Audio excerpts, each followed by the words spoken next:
when you receive this email message that you are almost out of storage.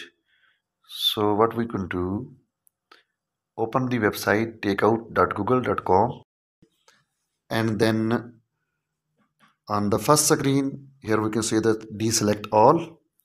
Here these are all almost the 48 products that are belong to Google's. So these are all using the storage from the one and only Gmail address. So I am selecting only two that are using maximum space, that is Google Photos, and then I click on the, so these are all Google products that we are using, that is my space is using. So click on the next step, send Google link via email and export one option, and then click on the create export option. Wait for a moment. Here we see that a message that export email will be received. So if you like my channel, please subscribe ITFO. So here is an email that I received from the Google.